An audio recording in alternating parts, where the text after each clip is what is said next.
डर रहना चाहिए मनसेची भीती असल्याने नोटीस पाठवण्यात आली। मुंबई पोलिसांच्या नोटीसला आता मनोज चव्हाण यांची प्रतिक्रिया समोर येते। मुंबई पोलिसांच्या मनसेच्या नेत्यांना नोटीस पाठवण्यात आली आहे।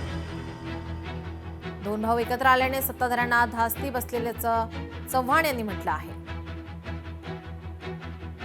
तर का आता ह्या गोष्टीला सुरू होईल। आता कसं आहे की सत्ता आहे, त्यामुळे मग त्यांना ज्यांच्याकडनं भीती आहे। कसं आहे की मोठा पक्ष आहे, मोठमोठे सगळे इतर पक्षाचे नेते मात्र ते घेत आहेत, कार्यकर्ते घेत आहेत, परंतु मनसेचा धाक, मनसेची भीती मात्र आहे। आणि आमचं असं म्हणणं आहे की हे डर रहना चाहिए असं अशा लेवलला आहे। पण अचानकपणे मला माहीत नाही, काल माझ्या मताप्रमाणे मुंबईत पहिलीच मला नोटीस मिळाली।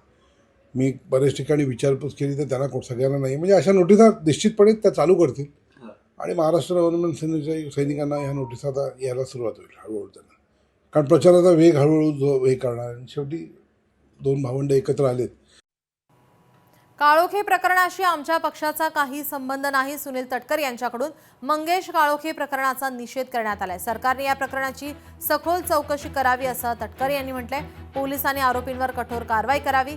सुधाकर घारेंचा खोपोली प्रकरणाशी संबंध नाही, खोपोलीतील घटनेचा तपास सुरू आहे असंही सुनील तटकर यांनी यावेळी म्हटलंय। तर तपास यंत्रणांनी शीघ्र गतीने तपास करावा असंही तटकर यांनी यावेळी वक्तव्य केलंय। कालची खोपोलीतली घडलेली घटना अत्यंत निंदनीय आहे। कठोर शब्दांमध्ये आम्ही त्याचा निषेध करतो। तपास यंत्रणेने शीघ्र गतीने सर्व काय यंत्रणा असतील किंवा त्यांचे काही विघ्न असतील ते लाभाव्यात, आरोपींनाही पकडावा आणि त्याच्याबद्दलची कठोर कारवाई त्या ठिकाणी केली जावी। इतर बाबतीमध्ये जे बोललं जातं आहे ते तथ्यहीन आहे असं माझं स्वतःचं मत आहे। पण ज्यावेळेला एखाद्या बाबतीमध्ये तपास चालू असतो त्यावेळेला त्या संदर्भातलं मतप्रदर्शन करणं उचित नसतं। जी घटना घडली ते जे काय परस्परांच्या बद्दलचं त्यांचं असेल, त्यांचं केव्हापासूनचं काय वादविवाद होते, 2-3 दिवस अलीकडे काय काय चाललेलं होतं, त्या संदर्भातली सुद्धा माहिती पोलीस विभागाकडे नक्कीच त्या ठिकाणी असेल।